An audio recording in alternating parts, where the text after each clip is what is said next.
Sebuah ketegangan politik yang sangat langka kini terjadi di jantung pemerintahan Amerika Serikat. Presiden Donald Trump mengancam akan memberlakukan darurat nasional di ibu kota, Washington, D.C., dan mengambil alih kendali kota secara langsung. Ancaman luar biasa ini muncul setelah wali kota Washington, Muriel Bowser, membuat keputusan yang dianggap Trump sebagai provokasi. Keputusan apa itu? Dan apa yang dimaksud dengan federalisasi? Mari kita bahas konfrontasi yang mengancam akan menguji batasan konstitusi Amerika Serikat. Konflik ini sebenarnya berawal beberapa bulan lalu. Sejak Agustus, Presiden Trump telah mengerahkan lebih dari 2.000 tentara dan aparat penegak hukum federal, termasuk personel imigrasi dan penegakan bea cukai, ICE, untuk berpatroli di Washington, D.C. Trump mengklaim pengerahan ini bertujuan untuk menegakkan kembali hukum, ketertiban, dan keamanan publik setelah ia menyebut kejahatan menjadi momok di ibu kota. Trump bahkan mengklaim langkahnya berhasil dengan menyatakan di media sosialnya bahwa hampir tidak ada kejahatan di D.C. setelah pengerahan tersebut. Namun, ketenangan ini tidak berlangsung lama.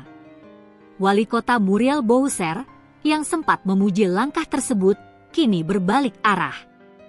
Ia secara tegas menyatakan bahwa kepolisian metropolitan Washington tidak akan lagi bekerja sama dengan personel ICE dalam hal penyediaan informasi tentang individu yang tinggal di Amerika Serikat secara ilegal.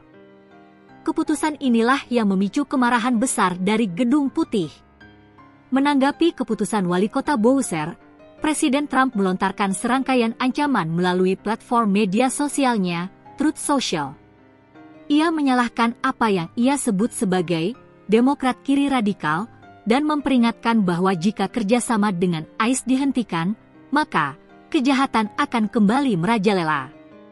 Dalam pernyataan terkuatnya, Trump mengirimkan pesan langsung kepada warga Washington dan pelaku bisnis.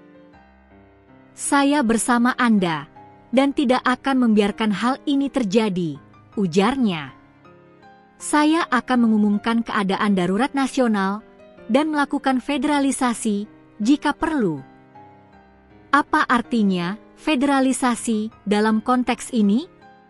Itu berarti presiden akan mengambil alih kendali langsung atas kota, termasuk menempatkan Departemen Kepolisian Metropolitan di bawah kendali federal. Ini adalah tindakan ekstrim yang akan secara efektif meniadakan otoritas wali kota dan pemerintah kota. Para kritikus melihat langkah ini sebagai tindakan yang melampaui batas kekuasaan federal dan berpotensi memicu krisis konstitusi. Konfrontasi antara Presiden Trump dan wali kota Bowser ini bukan sekadar pertikaian politik biasa. Ini adalah pertarungan kekuasaan yang bisa berujung pada ujian serius terhadap sistem pemerintahan federal Amerika Serikat. Pihak Trump mengklaim ini adalah soal hukum dan ketertiban untuk melindungi warga. Sementara itu, pihak wali kota dan para pengkritik melihatnya sebagai upaya presiden untuk mengikis otonomi lokal dan menggunakan kekuatan militer untuk tujuan politik.